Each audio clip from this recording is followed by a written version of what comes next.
여러분 안녕하십니까? 네. 어, 아까 소개 시간이 지난 다음에 들어오신 손님들이 계신 것을 제가 보는데요. 나중에 파틀락 시간에 우리가 소개를 하면 좋겠습니다. 어, 우리 함께 룻기 4장 4절부터 6절까지 말씀을 함께 봉독하도록 하겠습니다. 룻기 4장 4절부터 6절의 말씀입니다. 우리 함께 봉독하겠습니다. 시작. 내가 여기 앉은 이들과 내 백성의 장로들 앞에서 그것을 사라고 내게 말하여 알게 하려 하려노라. 만일 내가 물으지 아니하려거든 내게 고하여 알게 하라. 내 다음은 나요 그 외에는 물을 자가 없느니라 하니 그가 이르되 내가 물으리라 하는지라. 보아스가 이르되 내가 나오미의 집에서 넘어가 버렸네요.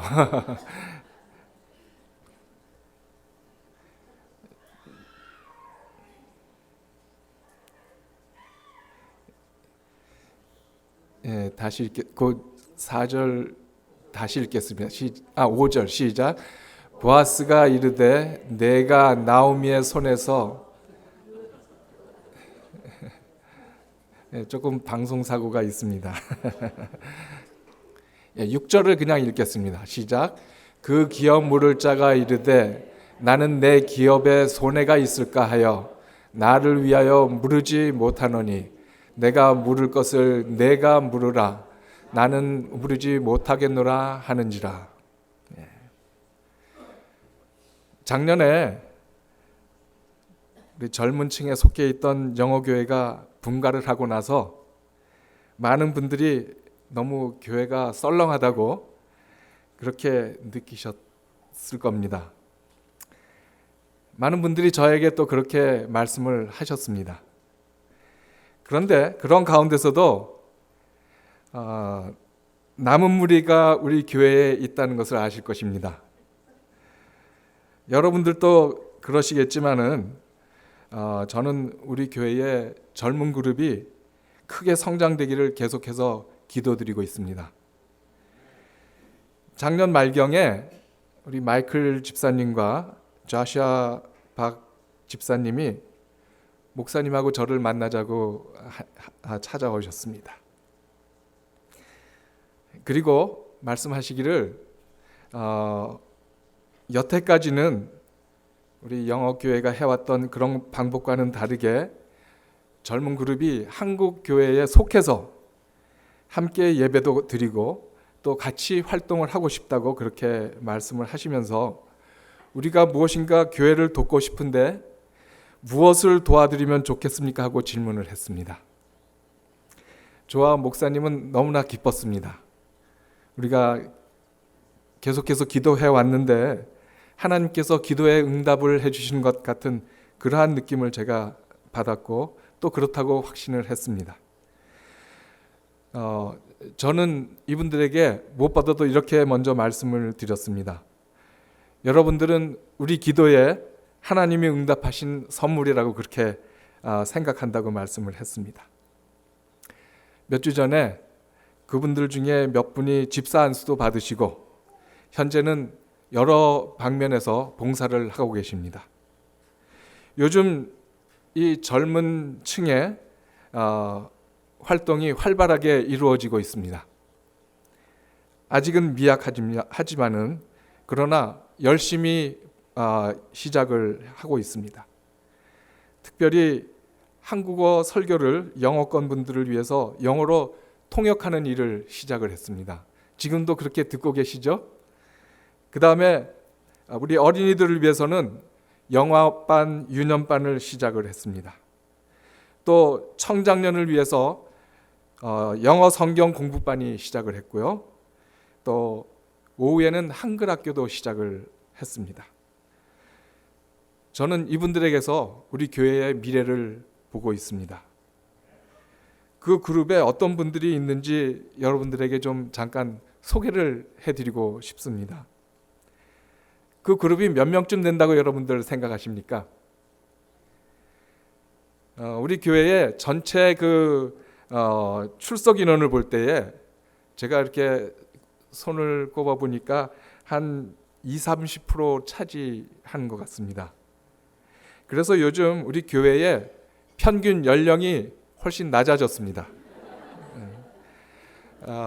여기 사진이 지금 나오는데 제가 사진으로 준비를 했습니다.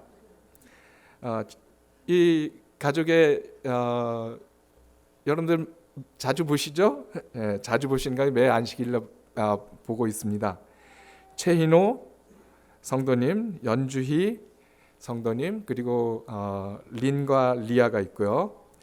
그 다음에 다음 보면은 지난번에 집사 안수 받으실 때 가족들과 함께 찍었는데 우리 마이클 첸 집사님의 가족들, 그리고 다음은 금시환 형제 가족들이 여기 있습니다. 또 다음 보시면은 자시아 박, 그레이스 박, 그리고 혜진과 진호 두 자녀가 있고요.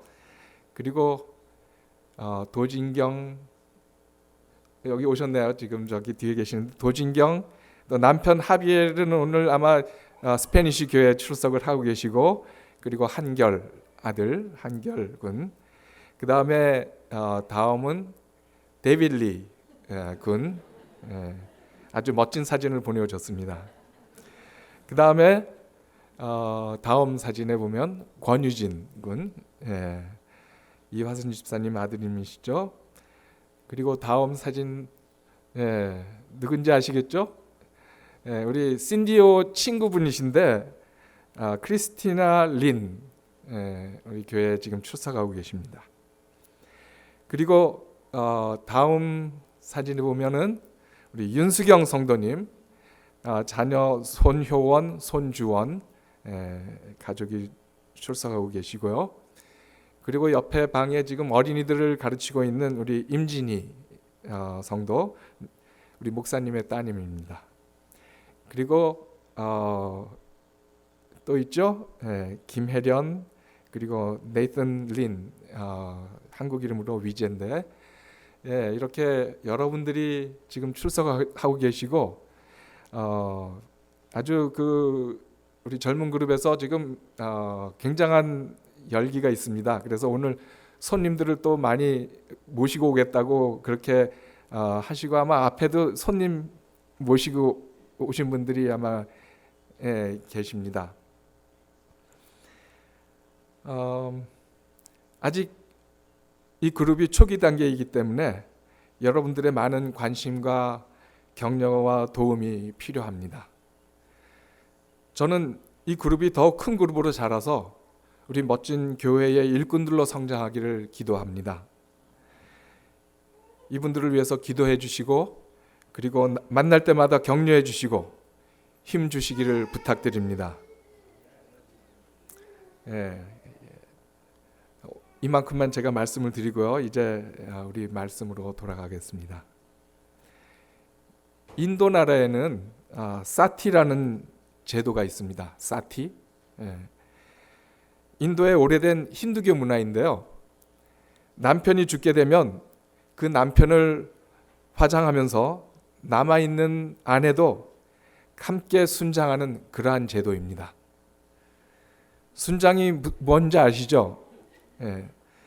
옛날 고대의 왕이나 귀족들이 죽으면은 무덤에 장사 지낼 때에 자식과 부인과 노비들을 그 장례식에서 함께 무덤에 매장하는 그러한 것을 말합니다.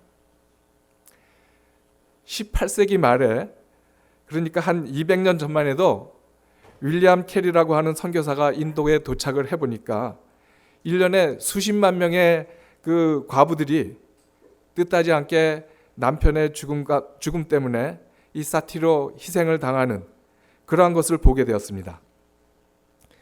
그래서 다른 많은 선교사들과 함께 이 사티 제도를 금지하는 그러한 법을 만들도록 힘을 썼습니다.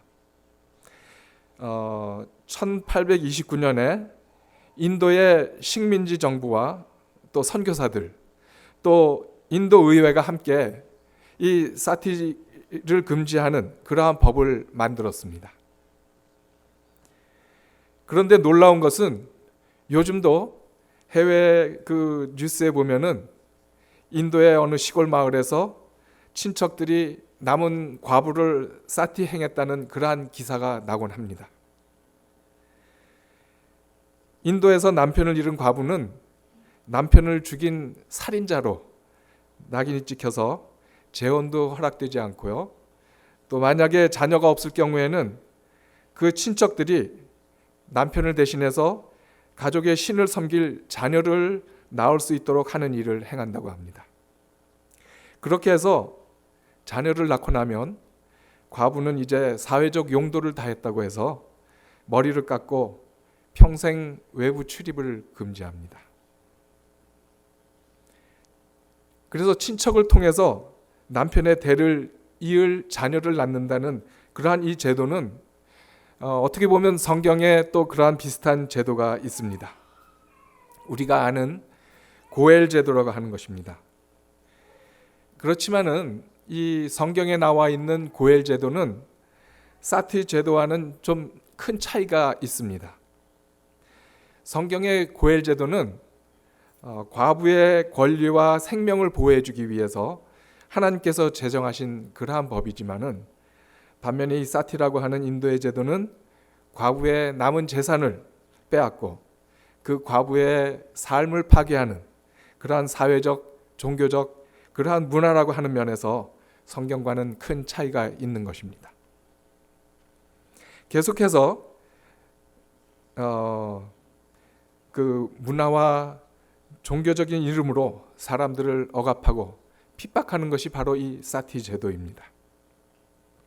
세상의 여러 문화들을 비교해 볼 때에 세상의 문화의 특징들은 다른 사람을 희생시켜서 자기가 원하는 필요를 채우는 것입니다.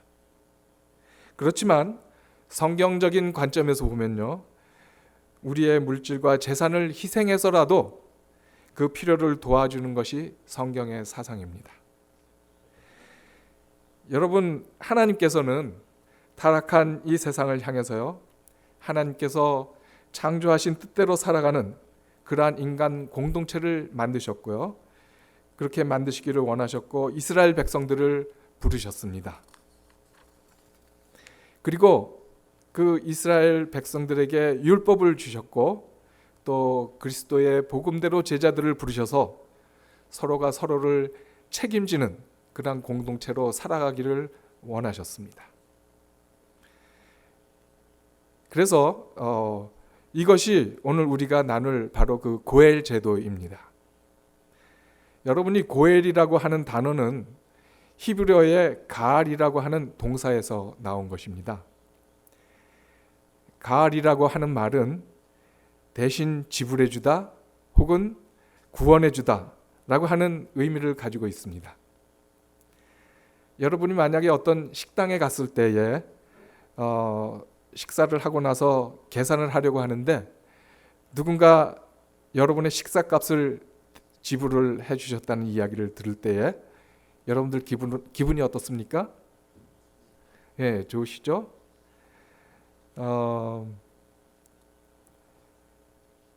그 누군가 대신해서 값을 지불해 줬다는 그것을 가알이라고 하고요. 그렇게 표현하는데 그 값을 지불해 준 사람, 그 사람을 고엘이라고 말하는 것입니다.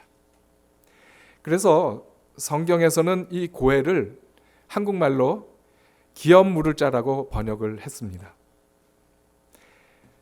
한 가문에 고엘을 다시 말해서 기업 물을 자가 되면은요, 그 가문에서 한 가족의 남편이 죽거나 또는 재산을 잃었을 때에 그 가족의 고통을 위해서 내 재산을 희생해서라도 그 가족이 당한 고통을 회복시켜 주는 것, 이것이 고엘이 해야 될 일인 것입니다.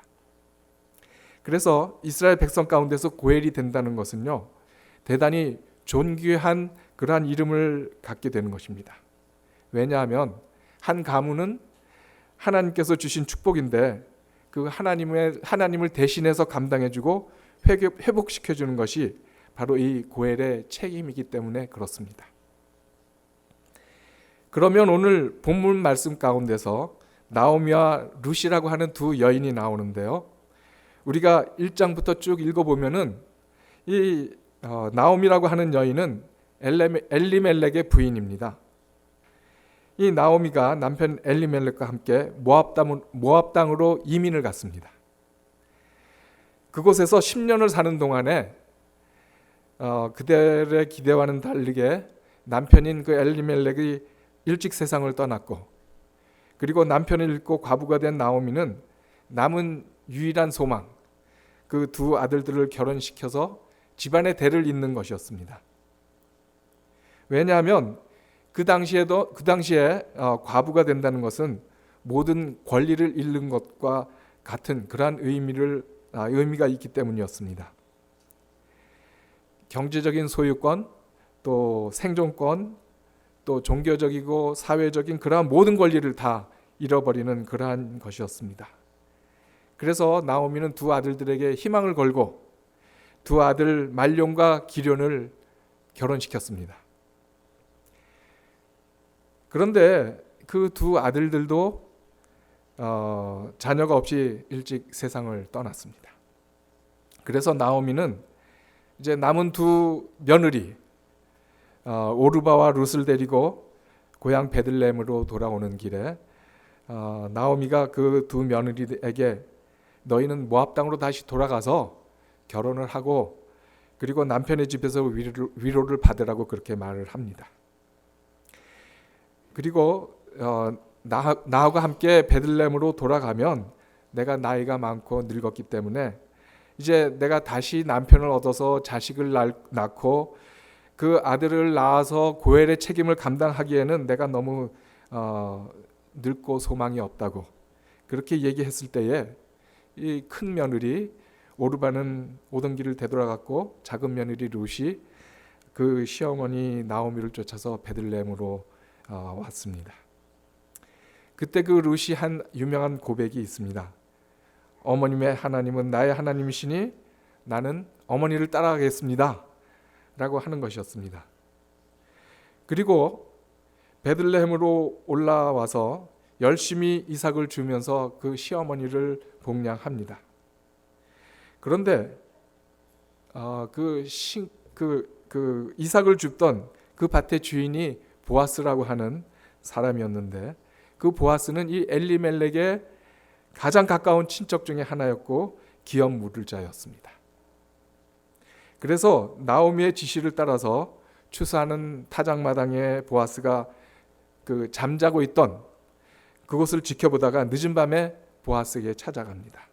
그리고 룻이 보아스에게 고엘의 책임을 감당해 줄 것을 요구합니다. 오늘 본문의 말씀을 보면은요, 보아스가 지체하지 않고요, 그날 새벽에 룻을 진정시켜서 돌려보내고 나보다 더 가까운 기업 물을 친척이 있으니까 내가 그 사람에게 먼저 물어보겠다고 그렇게 이야기를 합니다.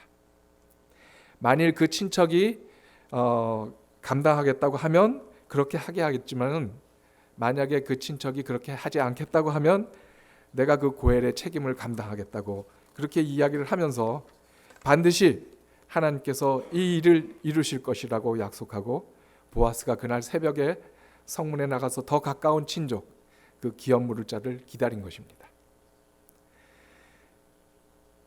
이 보아스가 지체하지 않고 이른 새벽에 성문으로 올라갔습니다. 성경학자들은 이러한 그 보아스의 모습에 하나님의 성품이 달려 있다고 그렇게 이야기하고 있습니다. 우리 살아계신 하나님께서 우리가 무릎 꿇고 기도하는 그 순간에 우리의 기도를 응답하십니다. 여러분의 기도가 늦게 응답되는 것 같지만 하나님은 이미 그 기도의 응답을 시작하신 것입니다.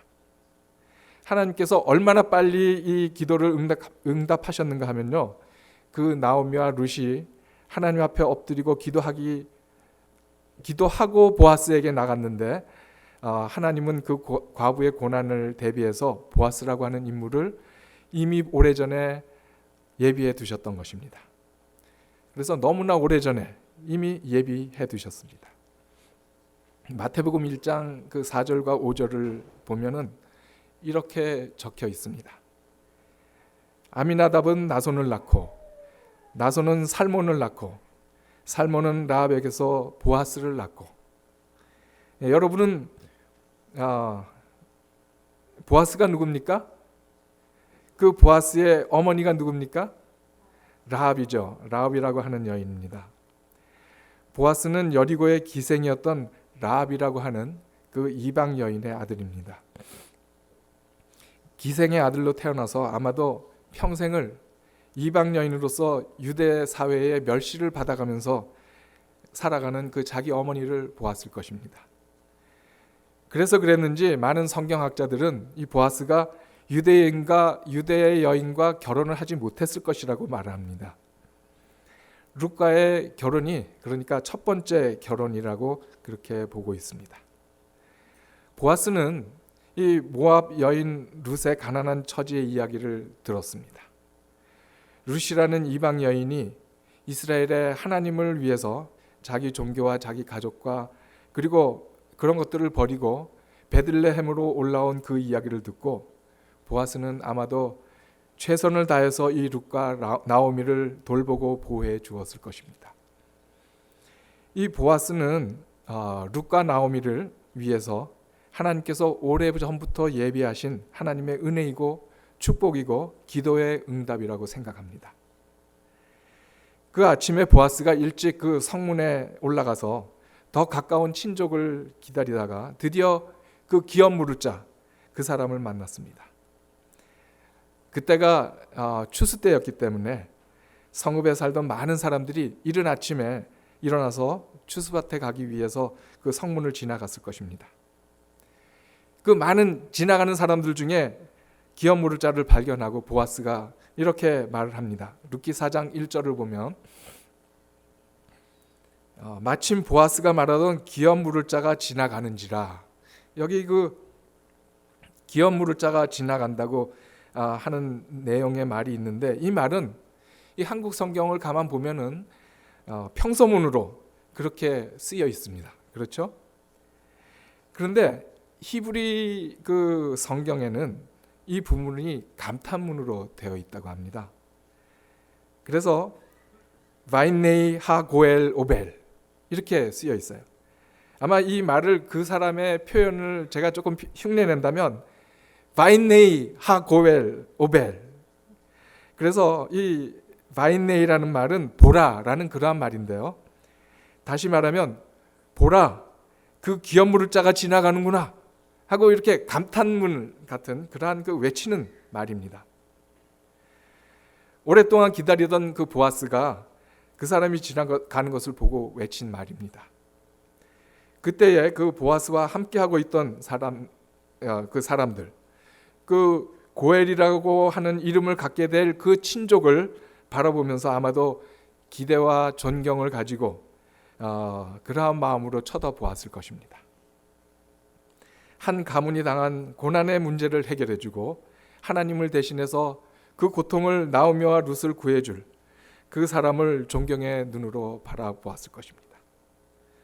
여기까지는 좋았는데요. 그 1절 조금 더 밑에 쪽에 보면은 그 고엘이라고 불렀던 사람을 보아스가 어처구니 없는 그러한 다른 단어로 부르는 것을 볼 수가 있습니다. 아무개요.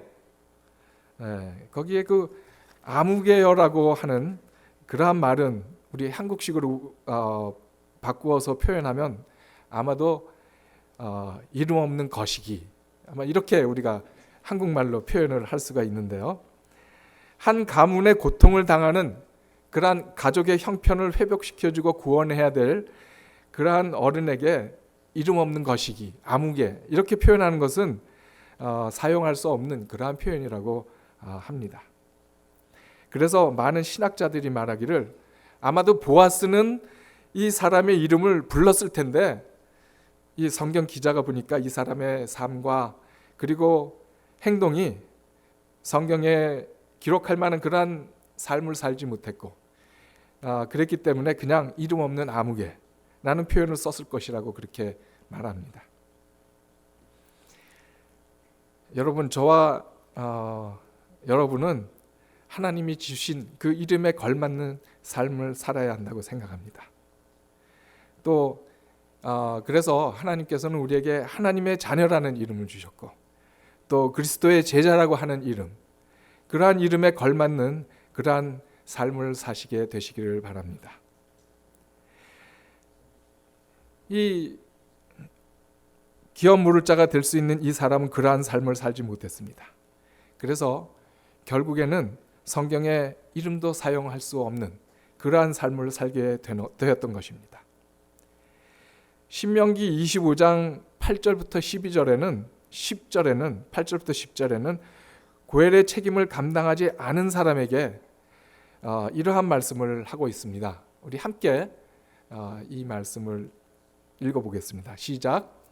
그 성읍 장로들은 그를 불러다가 할 말 것이며, 그가 이미 정한 뜻대로 말하기를 내가 그 여자를 맞이하기를 즐겨하지 아니하노라 하면, 그의 형제의 아내가 장로들 앞에서 그에게 나아가서 그의 밭에서 신을 벗기고 그의 얼굴에 침을 뱉으며 이르기를 그의 형제를 집을 세우기를 즐겨 아니하는 자에게는 이같이 할 것이라 하고.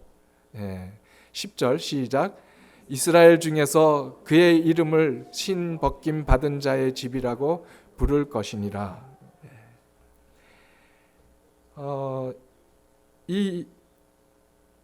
이것은 수치스러운 이름입니다.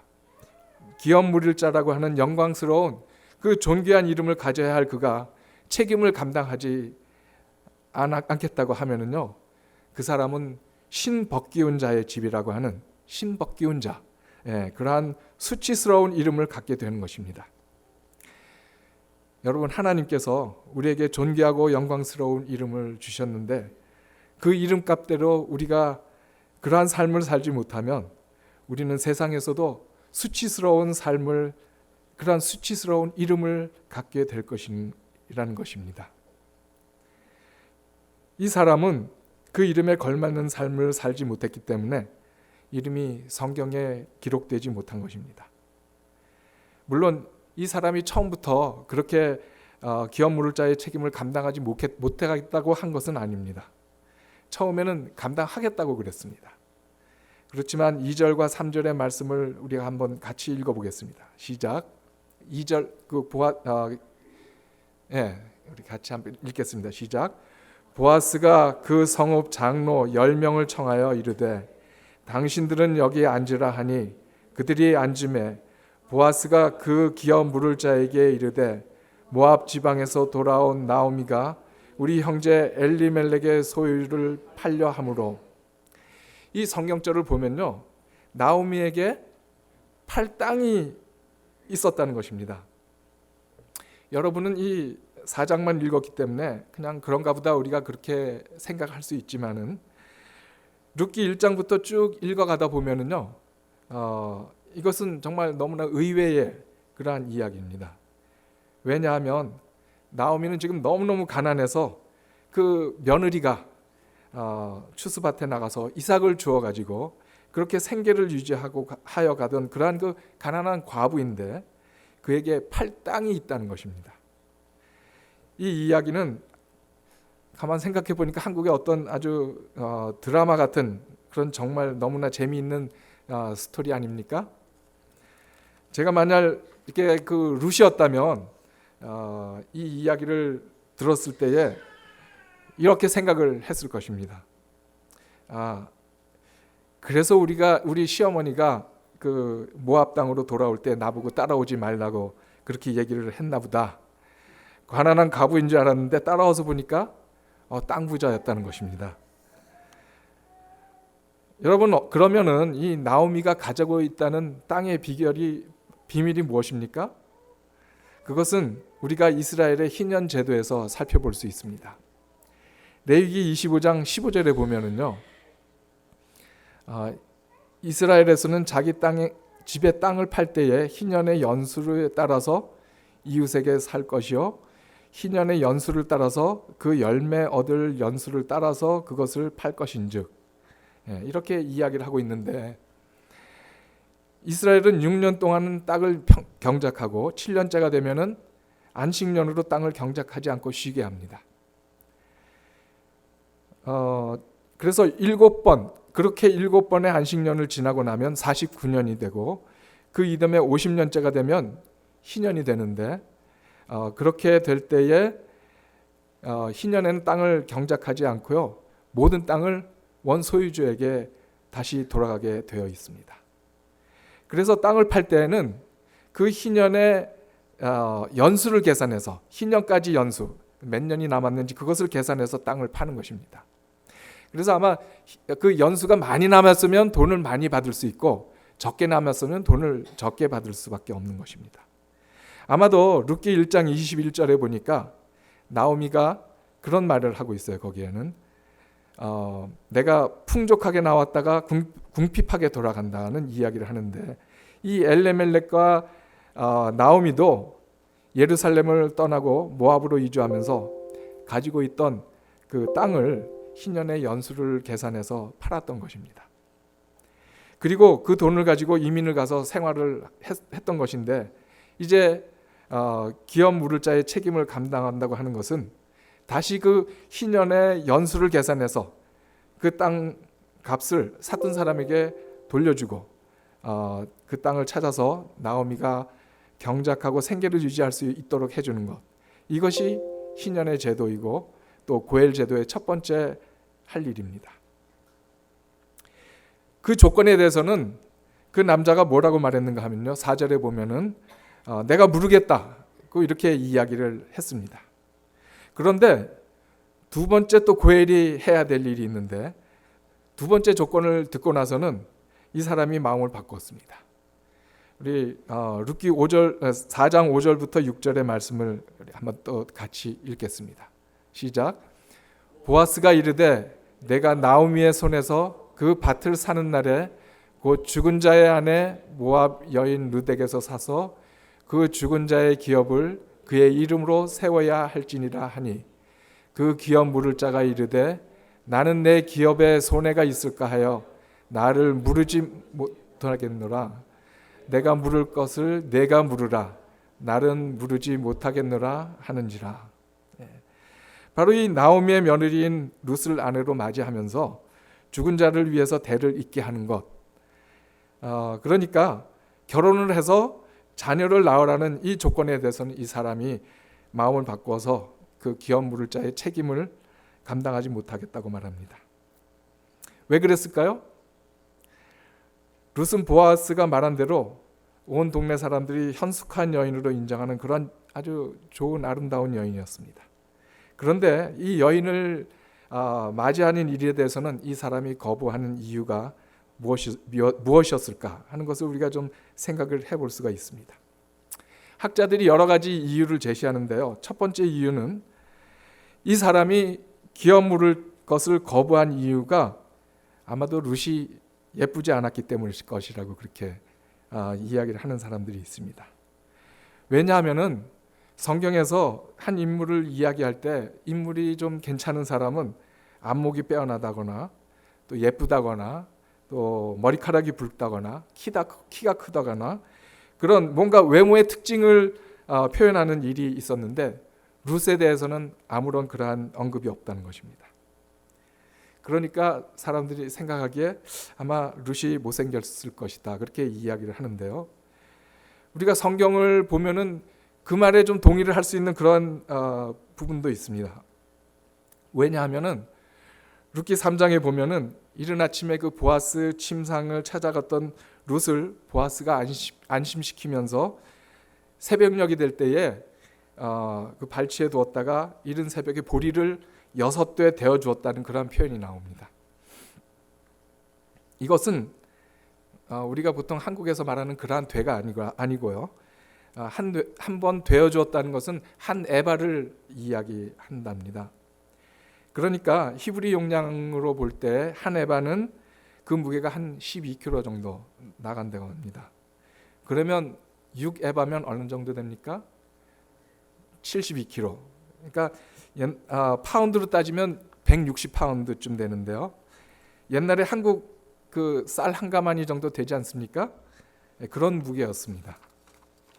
그러니까 룻은 그 타작마당에서 쌀 한 가마니 무게의 보리를 성읍에 있는 자기 집까지 옮겨갈 수 있는 그런 근력을 가지고 있는 여인이라였다는 것입니다.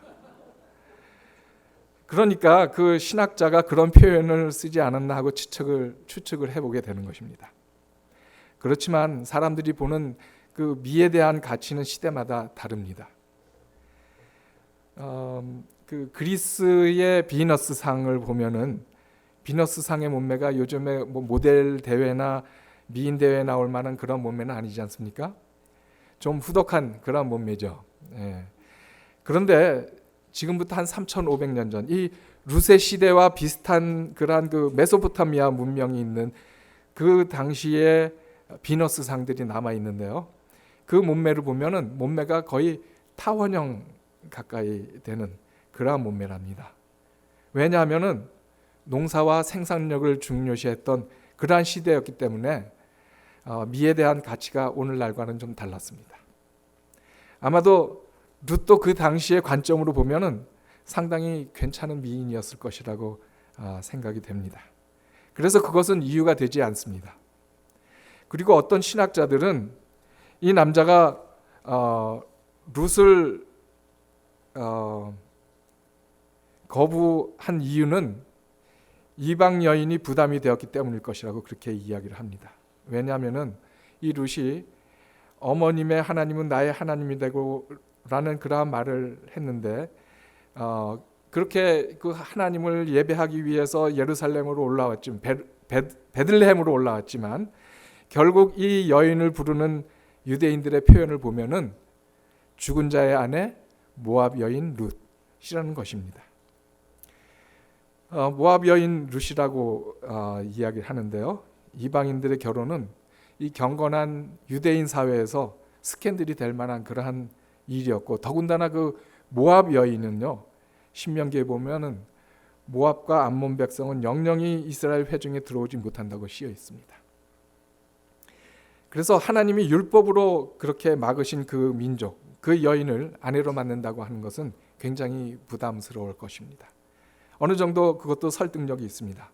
그런데 정말 성경이 말하는 이유는요, 이 남자가 자기 재산에 손해가 날까 봐서, 그래서 룻을 아내로 취하지 않겠다는 것입니다.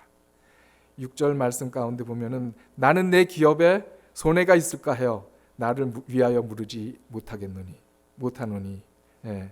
그래서 그 책임을 감당하지 않겠다는 것입니다. 여러분은 고엘은 고난 중에 있는 친족을 도와주기 위해서 자기가 희생해야만 감당할 수 있는 그러한 역할들입니다. 그런데 이 희생의 대가를 지불하기 원치 않았던 이유는요, 만약에 나오미에게 땅을 사주면, 그러니까 그 옛날에 희년에 그 남은 연수를 따라서 값을 지불하고 그 나오미에게서 샀던 그 땅을 다시 되사주면은 나오미는 늙었고 그가 잠시 사는 동안에 이제 그 땅에서 나온 것을 먹고 살더라도 결국 나오미가 죽으면은 그 땅을 이 가까운 친척인 자기가 소유하기 때문에, 그래서 나중에 자기가 이득을 취할 수 있기 때문에 투자 가치가 있어서 하겠다고 그렇게 얘기를 했었는데, 만약에 룻을 취했다가 룻이 아들이라도 낳게 되면은, 그러면 자기가 사주었던 그 땅이 결국은 룻의 아들의 소유가 되고 그리고 다 뺏기게 되는 것입니다. 그러니까 자기에게 손해가 될까 봐 그래서 하지 않겠다고 그렇게 했던 것입니다. 이것은 참 이기적인 계산법입니다. 하나님이 기대하셨던 그러한 삶이 아닙니다. 성경은 세상의 참된 고엘, 기업 물으실 그분이 바로 우리 하나님이시라고 그렇게 이야기하고 있습니다. 저는 우리 하나님이 여러분과 저의 모든 죄의 값을 지불하신 고엘이 되신 줄을 믿습니다. 욥기 19장 25절에 보니까 욥은 자기가 고난당하는 그 순간은 이렇게 고백을 합니다. 내가 알기에는 나의 대속자가 살아계시니 마침내 그가 땅 위에 서실 것이라. 이 대속자라는 말은 리디머라고 하는 말인데요. 이 말이 바로 히브리어의 고엘입니다. 욥은 그 고난의 현장에서 모든 것을 잃고 그리고 그가 당하는 수치 앞에서 하나님을 바라보았던 것입니다. 하나님이 회복시켜 주실 것을 고대했던 것입니다. 살아계신 하나님이 저와 여러분의 고엘 되신 줄을 믿습니다. 이사야서 43장 1절에 보니까 야곱아 너의 창조하신 여호와께서 지금 말씀하시느니라 이스라엘아 내가 너를 지으신 자가 말씀하시느니라 내가 너를 구속하였고 여기에서 내가 너를 구속하였고 하는 그 말 다시 말하면 내가 너의 고엘이 되었고 라고 말씀하시는 것입니다. 그래서 하나님께서는 모든 사람의 죄의 문제 또 두려움의 문제 사망의 문제를 먼저 해결하시기 위해서 독생자 예수님을 이 땅에 보내신 것입니다. 그 값을 대신 갚아주시기 위해서요. 그래서 예전에는 이스라엘이 고통당하는 이웃을 위해서 희생하고 헌신해야 했었는데 이제는 우리 주님께서 그 값을 지불하셨다는 것입니다. 그리고 그 주님께서 저와 여러분들을 제자로 부르시고 주님의 몸된 교회를 세우셔서 교회가 세상의 기업 물을 자가 되기를 원하시는 것입니다. 여러분, 우리 교회는 세상의 고엘이 되어야 합니다. 그리스도인들은 세상에 구원받지 못하고 죽어가는 영혼들을 향해서 고엘이 되어야 합니다. 이것이 주님의 기대이시고 또 주님이 원하시는 일이고 또 주님께서 우리에게 부탁하신 일입니다. 여러분, 고엘의 책임을 감당하는 것은요, 모든 인류를 구원하시기 위해서 십자가에 돌아가시고 사망의 권세를 깨뜨리시고 구원하신 우리 예수님의 사랑의 복음을 사람들에게 전하는 것입니다. 기업 물을 자로 헌신할 때에 하나님께서는 우리들에게도 축복해 주실 것입니다. 보아스도 룻과 나오미에 대해서 고엘의 책임을 감당하겠다고 헌신했더니 하나님께서 그 룻과 보아스의 아들 오벳을 통해서 이세를 낳게 하시고 그 이세를 통해서 또한 다윗을 낳게 하셨고 이스라엘의 왕의 가문을 세우는 역할을 감당하게 하셨습니다. 우리 베드로전서 2장 9절의 말씀을 또 함께 읽겠습니다. 시작. 너희는 택하신 백성이요 왕같은 제사장들이요 거룩한 나라요 그의 소유가 된 백성이니 이는 너희를 어두운 데서 불러내어 그의 기이한 빛에 들어가게 하신 이의 아름다운 덕을 선포하게 하려 하심이라. 주님은 우리 한 사람 한 사람을 이 지역의 기업 물을 자 고엘로 택하셨습니다. 하나님께서 우리가 힘쓰는 그 선교를 통해서 그리고 하나님의 아름다운 구원하심을 선전하는 일을 통해서 영적인 다윗의 가문을 하늘의 왕 같은 제사장의 가문을 우리 가정마다 세우실 것을 확신합니다. 우리 모두는 하늘의 왕 같은 제사장의 가문을 이어갈 사람들입니다. 올해 2020년 한 해도 우리 마운틴뷰 교회의 교인 여러분들께서 이 일에 동참하셔서 고엘의 책임을 감당하시는 여러분과 제가 되기를 간절히 바라면서 말씀을 마치겠습니다.